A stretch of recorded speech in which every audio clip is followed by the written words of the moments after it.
Hello, welcome to Ezekiel segment 7. This is our fourth session, our seventh segment. As last week, Sean, I told you at the beginning we're going to start doing topical. Our teachings are not going to go follow chronologically, but we're doing topical. This is for a couple reasons. The first is there is no way that we can cover the entire book of Ezekiel, all 48 chapters in 16 hours. That's the first thing. So we wanted to figure out how can we at least get a lot of it, get the information, the overall scope of it, get the context and the content that's in it. And then the second thinking in the way we did this is that if we would go chapter by chapter, you would be very, very discouraged, because the first 30 chapters are just a lot of judgment, lamentation, and woe. And so we thought, well, let's once we get to chapters 5 and 6, like we did last time, or 6 and 7, let's look at the destruction of the land, and then you'll see that in the end of Ezekiel, he gives the hope. And tonight we're going to look at his judgment upon the temple, and then the restoration of the temple. And actually, tonight's session, we are going to cover more chapters in the book of Ezekiel than any other night. We're covering 13 chapters tonight. Whoa. We're not going to read all that, but you'll see. We'll get into it. So I wanted to let you know a little of our thinking of why we've structured it like that for the remainder of the class. And then we'll come back towards the end to bring you back up to speed on everything in Ezekiel. So we're going to go now to Ezekiel 8, 6 and 7 were really a judgment upon the land of Israel. Now we get something new here in Ezekiel chapter 8. So if you would go there in your Bible. Ezekiel 8 verse 1, it says, "And it came about in the 6th year, on the 5th day of the 6th month." And now if you remember from chapter 1, he was in the 5th year, 4th month, 5th day. So we're about a year and 2 months after that, here now in chapter 8, okay? And by this time, remember, he's mute. He can only speak when God gives him. He's been laying on his left side and his right side, and he may still be in this left side, right side thing right here. I can't really figure out. I don't know for sure with the Hebrew calendar where we are. It might be, he might have just finished that, or he might still be doing this left side, right side thing where we are right now. But he's in his house, all right? So tonight, this is a really amazing section here, because we're actually going to go into a vision, and he's going to leave the country. But he never leaves his house.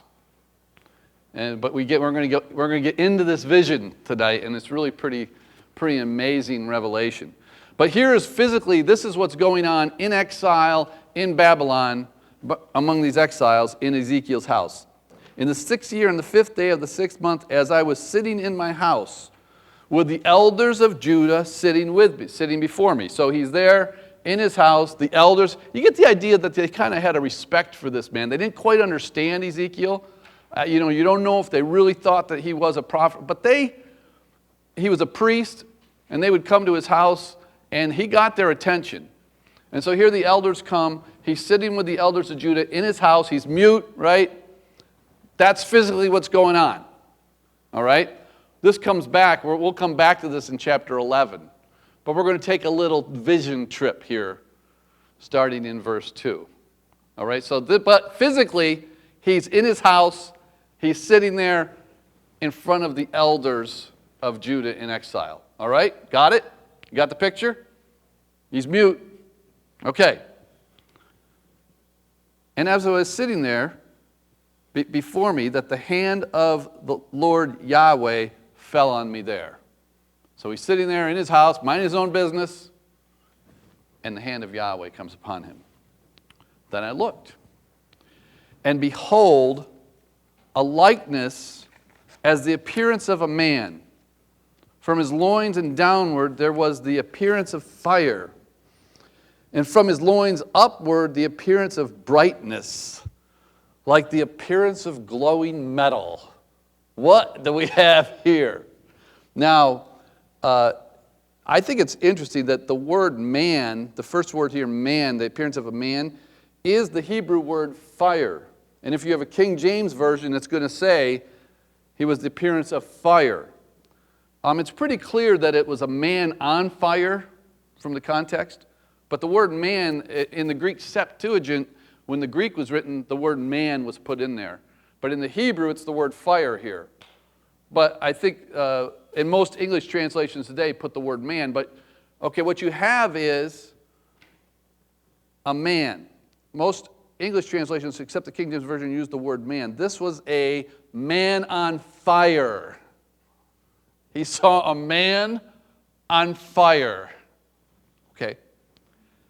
The appearance of brightness, like the appearance of glowing metal, or as one translation says, an amber glow, from his, that was from his loins.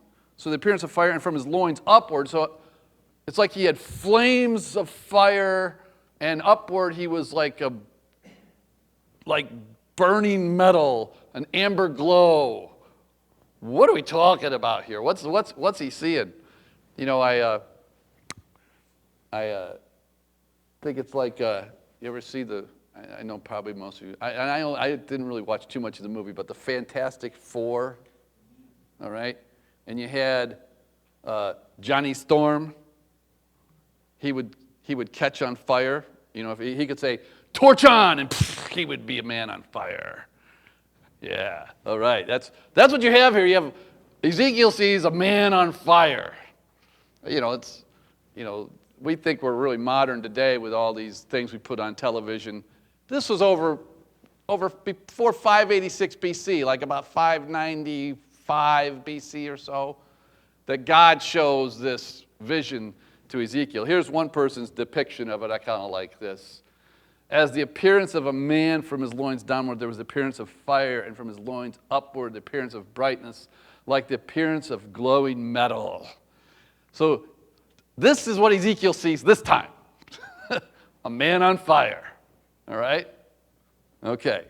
Now what happens here? Verse 3.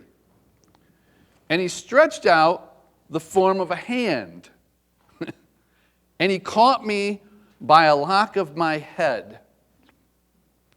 And the Spirit lifted me up between the earth and heaven and brought me in the visions of God to Jerusalem. So do you get the picture? This thing on fire grabs Ezekiel by a lock of his hair, and he takes him away over that vast 500 miles and takes him to Jerusalem. In the vision. You got it? It's wild, but this is what... He gives him this vision that he takes him up, picks him up. He's still sitting in his house. But this is the revelation. This is the vision that he is seeing while he's sitting here before the elders. And he takes him up, and he takes him over the 500 miles to Jerusalem, to the entrance of the north gate, where the seat of idol of jealousy, which provokes jealousy, was located. Verse 4. And behold, here as he goes to Jerusalem, he takes him here. He's going to show him the seat of jealousy, which provokes jealousy. Verse 4, and behold, the glory of God of Israel was there, like the appearance which I saw in the plain. So he takes him over to Jerusalem. This man on fire takes him over to Jerusalem, takes him there, and there in Jerusalem, as he sees this, he's going to be shown the seat of jealousy. That glory of Yahweh that we saw in chapter 1 is over Jerusalem, is over the temple, with the cherubims and it's God with the rainbow flashing, different wheels going right. That's all here. This is part of the vision that he sees. All right. Now we're going to go. This vision is an action vision. He gets involved here. Okay. And he said of me, Son of man, raise your eyes now toward the north. So I raised my eyes toward the north, and behold, to the north of the altar gate was this idol of jealousy at the entrance. And he said to me, Son of man, Do you see what they are doing? The great abominations which the house of Israel are committing here, so that I would be far from my sanctuary. But yet you will still see more greater abominations. He goes, I got more to show you. Now, this was an idol of jealousy, was at the entrance of the temple. God is a jealous God. He introduces himself this several times. He does not tolerate idolatry. And I put this note on the verse up here on my slides, where when God introduced this in Exodus 34, he said, watch yourself, that you make no covenant with the inhabitants of the land into which you are going, or it will become a snare in your midst. But rather you are to tear down their altars, smash their sacred pillars, cut down their Asherim. For you shall not worship any other God. For Yahweh, whose name is jealous, is a jealous God. God sets this right at the beginning. He does not tolerate idolatry. And he tells Israel, when you go in there, you tear down the other idols. You do not intermingle with the nations. But by the time we get to where we are now, they were totally engulfed in idolatry. If you keep here in Ezekiel, I want to show you this one because I think it really speaks to the type of idolatry that was going on and these jealousy which provoked God. 2 Kings, back to 2 Kings. There were many bad kings, but the one that really brought in the idolatry towards the end for the nation of Judah was actually the father of Josiah, Manasseh. And in 2 Kings chapter 21,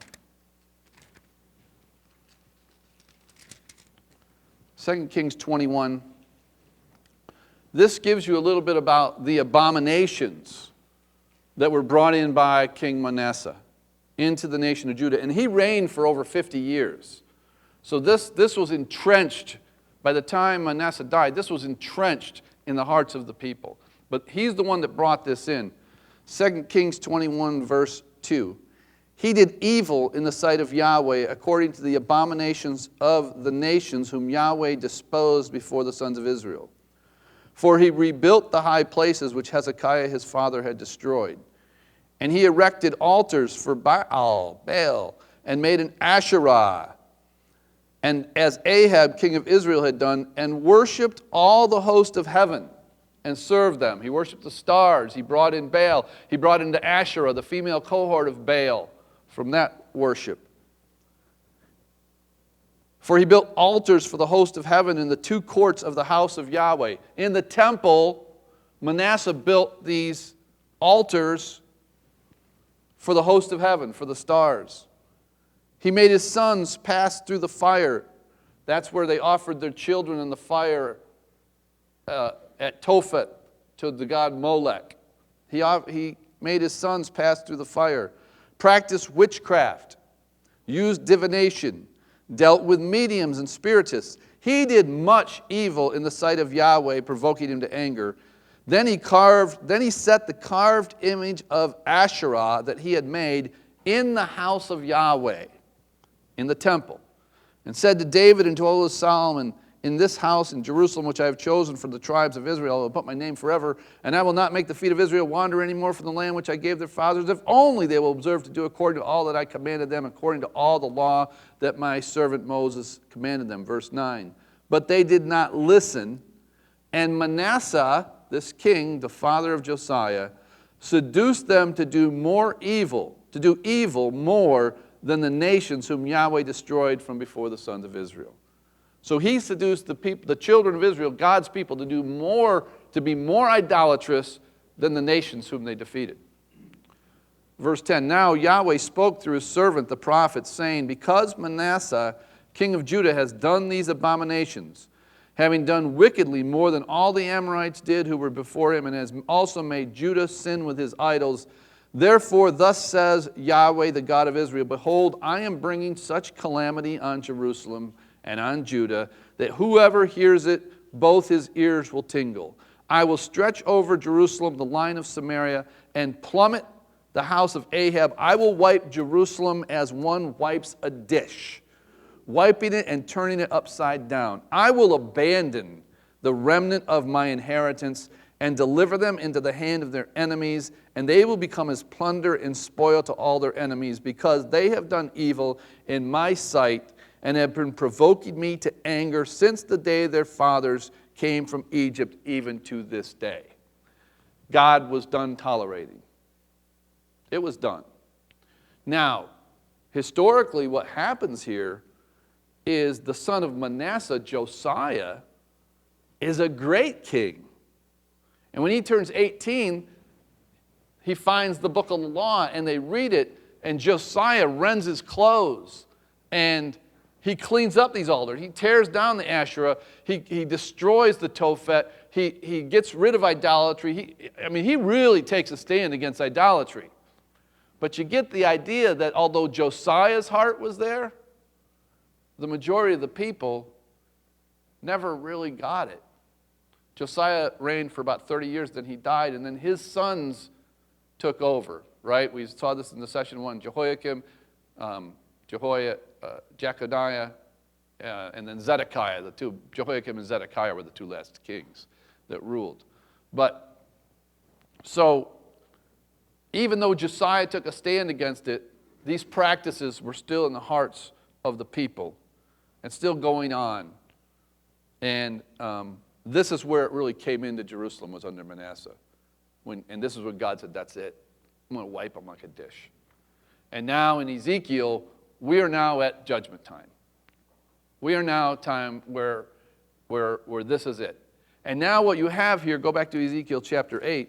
What you have here now in Ezekiel 8 is God showing this incredible vision to Ezekiel to basically say, do you want to see what the problem is, Ezekiel? I am showing you what the issue is. This is what's going on. This is what my people are doing. And then he says, this is the idol of jealousy.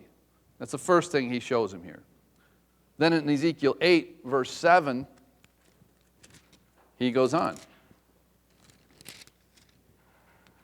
Then he brought me into the entrance of the court.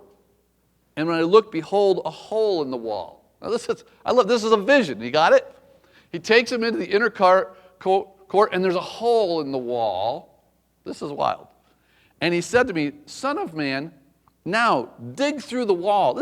It's like, have you ever been in a dream where you go into some weird thing, and all of a sudden you're in the dream, and you're that's what's going on here with Ezekiel. He's got this vision. He says, here's the temple. There's a hole in the wall. Ezekiel, dig through that hole. So now in this vision, in this, whatever this is, he starts digging through this hole in the wall of the temple. This is a active, 3D active vision that he's engaged in. And he says, now dig through the wall. So I dug through the wall, and behold, an entrance.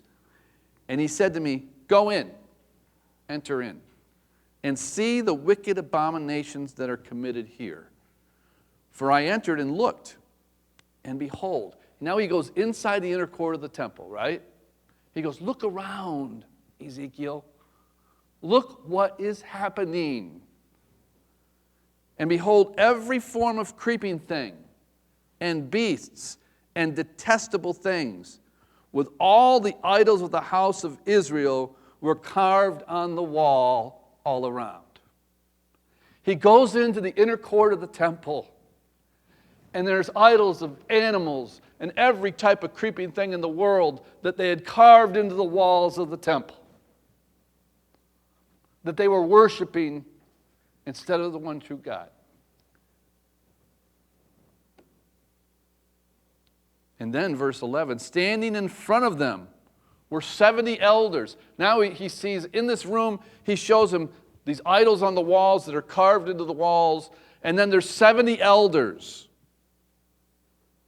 of the house of Israel with Jazaniah the son of Shaphan, that must have been someone who he knew, or that they knew, standing among them, each man with censer in his hand, and fragrance of cloud of incense rising.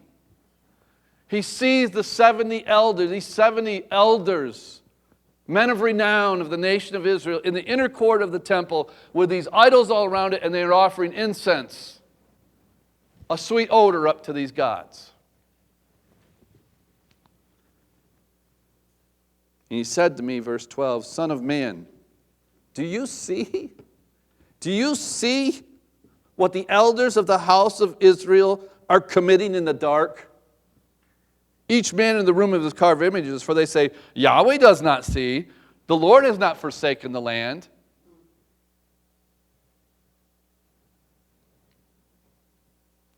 And he said to me, you'll see greater abominations. I'm not done yet. I got more to show you. You'll see greater abominations which they are committing. Then he brought me to the entrance of the gate of Yahweh's house, which was toward the north. And behold, women were there, weeping for Tammuz.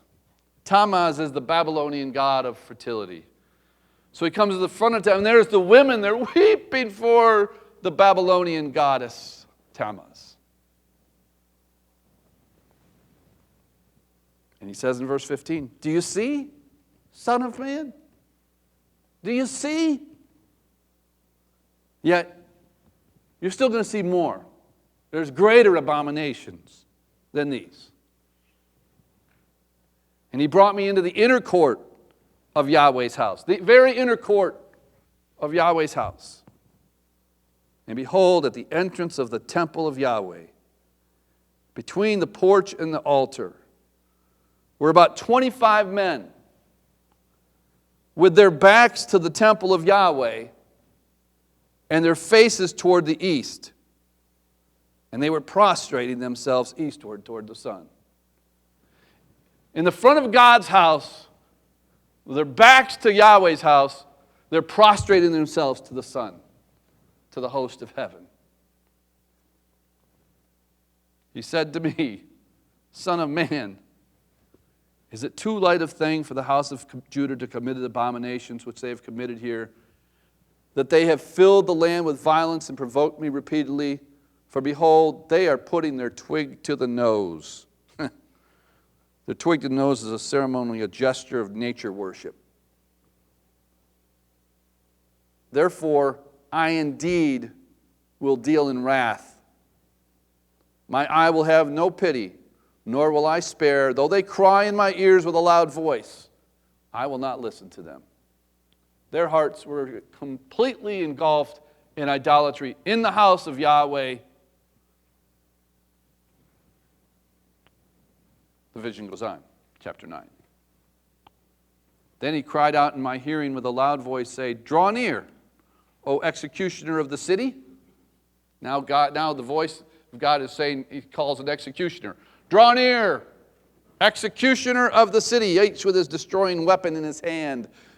The executioners with the destroying weapons in their hand. Behold, 6 men came from the direction of the upper gate, which faces north, each with shattering weapon in his hand, and among them was a certain man clothed in linen with writing case in his loins, and they went in and stood beside the bronze altar. So he sees these 6 men, these executioners, come before the bronze altar at the temple with weapons in their hand. All right? This is all part of the vision that he's getting. And the glory of Yahweh of Israel went up from the cherub on which it had been to the threshold of the temple. So the glory of God lifts up.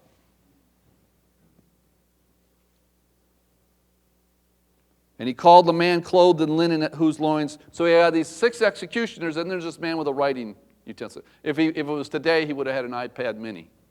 All right? He would have had this. And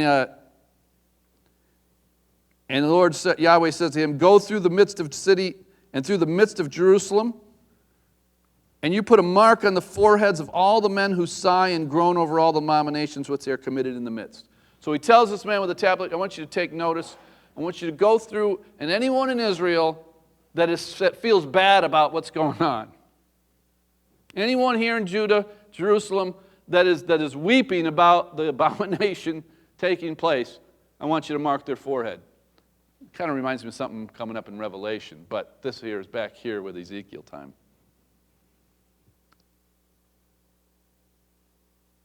In verse 5, but to the others he said in my hearing, he says to the 6 executioners, he says, now you go through the city after him. Let him get a chance to go find if there's anybody that's weeping. You go through the city after and strike. And do not let your eye have pity and do not spare. Utterly slay old men, young men, maidens, little children, and women. But don't touch any man on whom is the mark. You start from my sanctuary. So they started with the elders who were before the temple. And he said to them, defile. This is all a vision, you get it? It's a vision. And he said to them, defile the temple, fill the courts with slain, go out. Thus they went out and struck down the people in the city. These executioners now start with the sanctuary, start with everybody, and they go, anybody that doesn't have this mark on their forehead, the executioners are to kill them all. Man, woman, child, do not spare. All of them need to go. And as they were striking the people, I alone was left.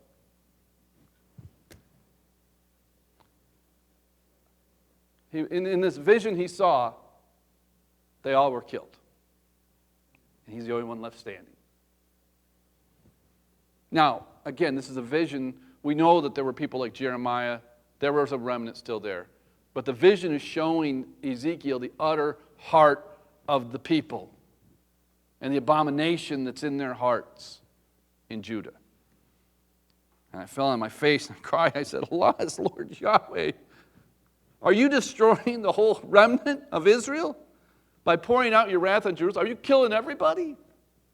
And he said to me, the iniquity of the house of Judah and Israel is very, very great. And the land is filled with blood, and the city is full of perversion. For they say the Lord has forsaken the land, and Yahweh does not see.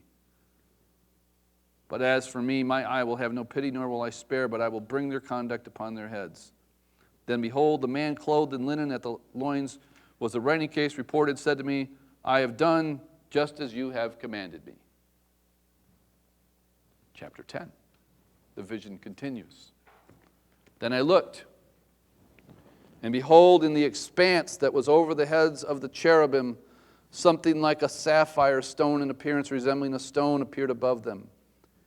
And he spoke to the man clothed in the linen and said, enter between the whirling wheels under the cherubim, and fill your hand with coals of fire from between the cherubim, and scatter them over the city. And he entered in my sight. Now the cherubim were standing on the right side of the temple when the man entered, and the cloud filled the inner court. So what he does is he tells this man with the writing tablet, you go right in the midst of that image of the between the cherubims, and you get these coals, and you spread these coals over all of Jerusalem. Verse 4, then the glory of Yahweh went up from the cherub to the threshold of the temple, and the temple was filled with the cloud, and the court was filled with the brightness of the glory of Yahweh.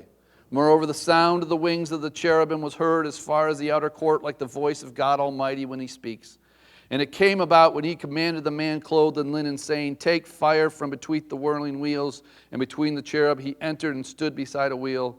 Then the cherub stretched out his hand from between the cherubim to the fire, which was between the cherubim, took some and put it on the hands of the one clothed in linen, who took it and went out. And the cherubim appeared to have the form of a man's hand under their wings. Then I looked, and behold, 4 wheels beside the cherub. These are those wheels again. 1 wheel beside each cherub. And the appearance of the wheels was like the gleam of a Tarshish stone. As for their appearance, all 4 of them had the same likeness, as if one wheel were with another. When they moved, they went in any 4 directions without turning as they went, but they followed in the direction they faced without turning as they went. Their whole body, their backs, their wings, their hands, their wings, the wheels were full of eyes all around.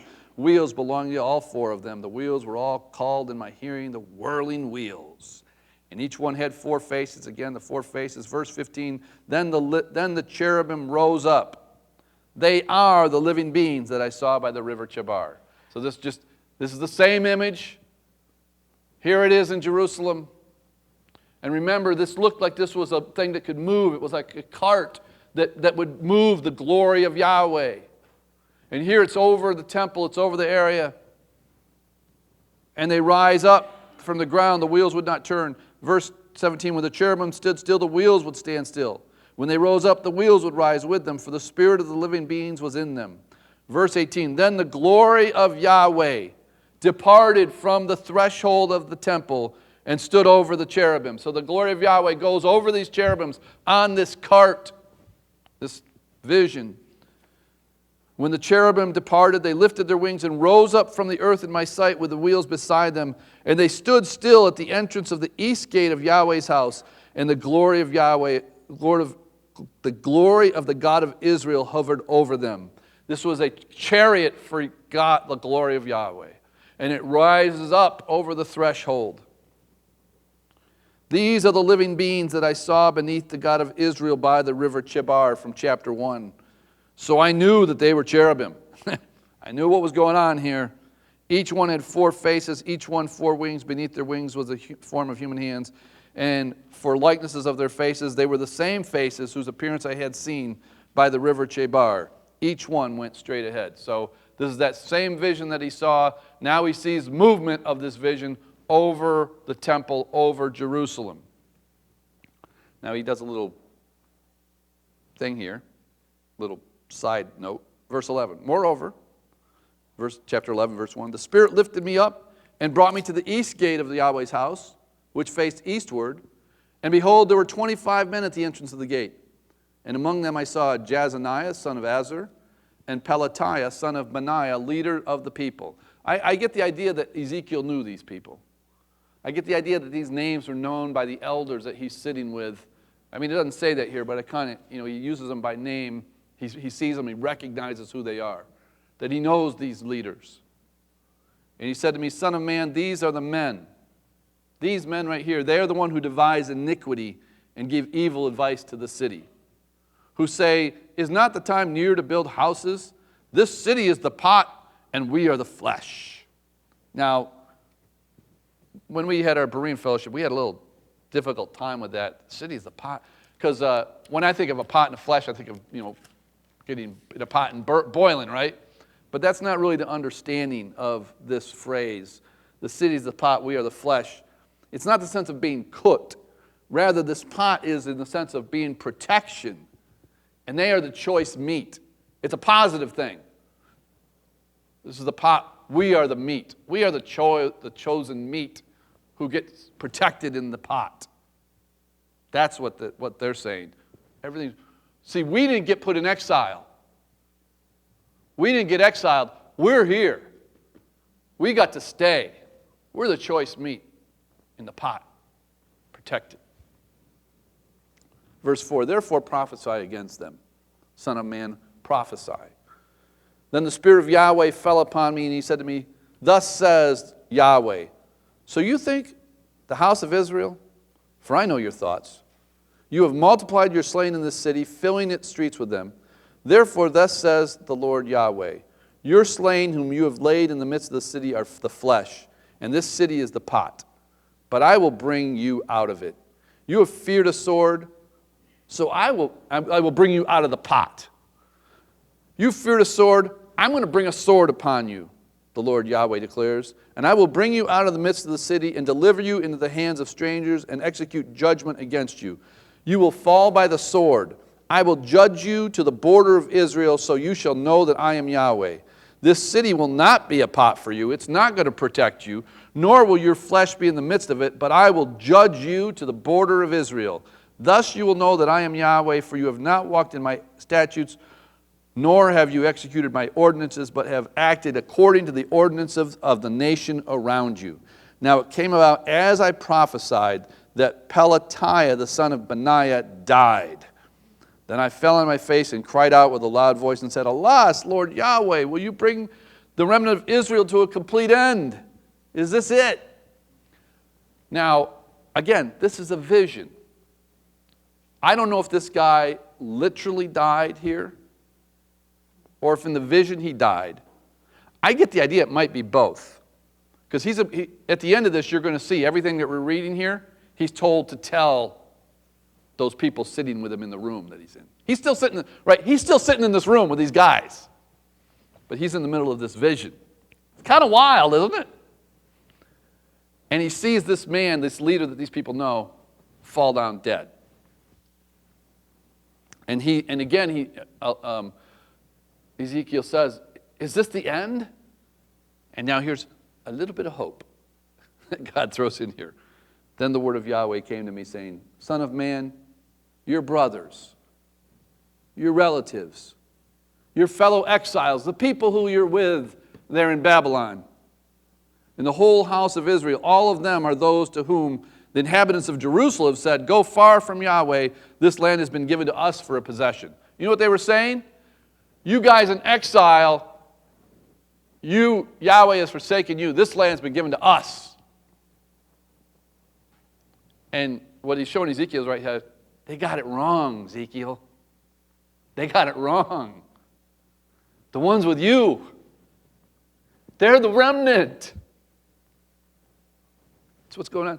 Therefore, thus says the Lord Yahweh, though I have removed them far away from among the nations, and though I scattered them from the countries, yet I was a sanctuary for them a little while in the countries where they had gone. In the countries where you are in Babylon, I'm your sanctuary. Therefore say, thus says the Lord Yahweh, I will gather you from the peoples and assemble you out of the countries whom which you have scattered, and I will give you the land of Israel. When they come there, they will remove all of its detestable things and all its abominations from it. And I will give them one heart, and I'll put a new spirit within them. And I will take the heart of stone out of their flesh and give them a heart of flesh, that they may walk in my statutes and keep my ordinances and do them. Then they will be my people, and I will be their God. But as for those whose hearts go after the detestable things and abominations, I will bring their conduct down on their heads, declares the Lord Yahweh. So what is he doing here? He's giving hope. This is what's going to happen in Jerusalem. This is a judgment that's passed. The hope is for you guys, the remnant. Now, with this awesome verse 22. Then, after he's given this vision, this is how this ends. Then the cherubim lifted up their wings with the wheels beside them, and the glory of the God of Israel hovered over them. And the glory of Yahweh went up from the midst of the city and stood over the mountain which is east of the city. And the Spirit lifted me up and brought me in the vision by the Spirit of God to the exiles in Chaldea. So the vision that I had seen left me. His vision ends. He has this vision, and the last thing he sees is that the glory of Yahweh departs. It leaves. And it stands on the east of Jerusalem. I don't know if that's talking about over the Mount Olives, but it left the city. The glory of Yahweh left. Remember when Solomon dedicated the temple, the glory of Yahweh filled the place. And now in this vision, what Ezekiel is shown is this chariot of these cherubims that we saw take the glory of Yahweh. It's removed from the temple, it's removed, and it departs. Then verse 25. The mute man now speaks. Then I told the exiles all the things that Yahweh showed me. So he's seeing this, they're sitting there, and now he opens his mouth and he tells them what we just read. So that they understand they have a shot at it. You here in exile. But as far as Jerusalem and the temple, I've left that place. God is not there anymore. And this, check this out. In your notes, I have it, but turn with me to 2 Chronicles 7. This is exactly what God had said would happen when the temple was built. 2 Chronicles chapter 7.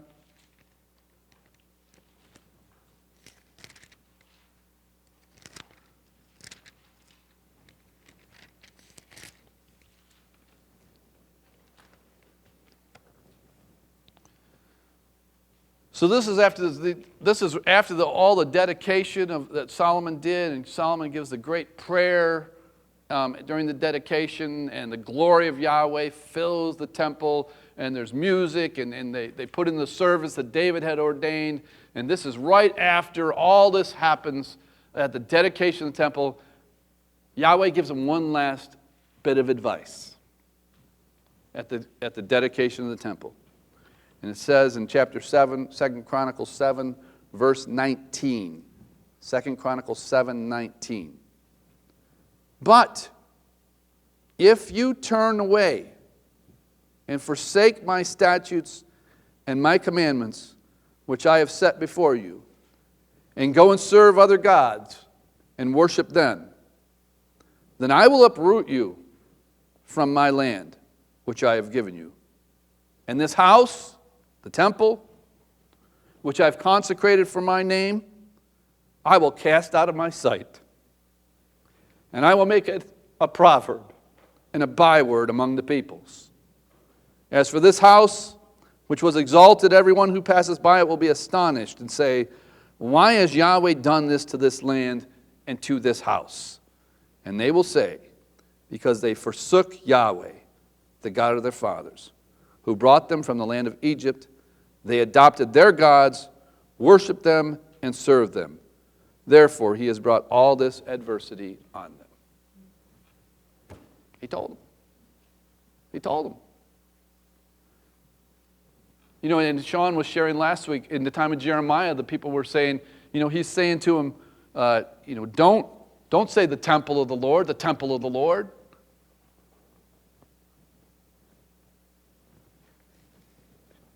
You see, without Yahweh, without the glory of Yahweh, it's just a bunch of bricks and rocks and mortar and stones. I don't even want to call them precious stones, because what good are they?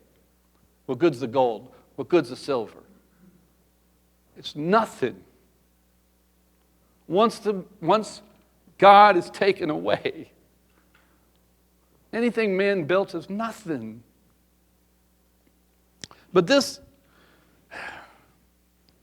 is even worse, because the building is supposed to represent Yahweh. The people in the name of Yahweh, they're still saying that it's Yahweh's house, and yet in their hearts, everything about it was full of idolatry and abomination. You know, and this speaks to me today. I mean, I've been places like this in my life. You know, where I've been to cathedrals that are just ornate, that have gold and have incredible architecture and structure. And I've been in places where they burn incense in these cathedrals and these temples in the name of God, in the name of Jesus Christ. And on the walls of these temples, they're lined with idols.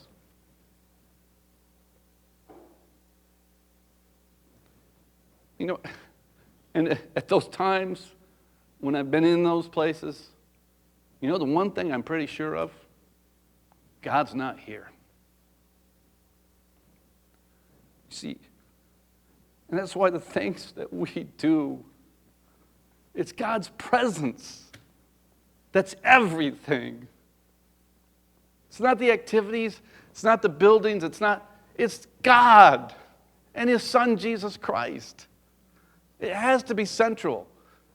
You know, if we built this building, we did the best we had with the finances to build the best place we could do. But if God's not here, what good is it? Burn it down. It's nothing. That's what God is telling Ezekiel about his house. It's now good for nothing. It just needs to be wiped out. And that's exactly what happens during the time of Ezekiel. But there's a hope of a future temple. And after the break, we're going to go to the end of the book of Ezekiel and look at what he's promised for the future. All right? Let's take a 10-minute